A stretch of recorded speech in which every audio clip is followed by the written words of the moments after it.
For questions 13 through 20, we are going to be using the following graph. So number 13 says, use vertices to describe two paths that start at vertex A and end at vertex F. So one path would be A to C to D to F.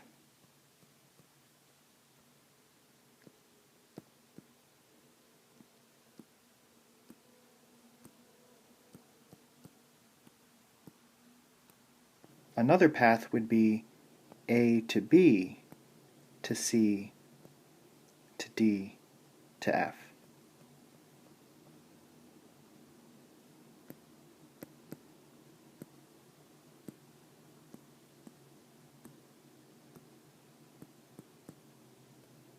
Number 14 says, use vertices to describe a path from vertex H to vertex E, passing through vertex I, but not through vertex G. So that would be H to I to F to D to E.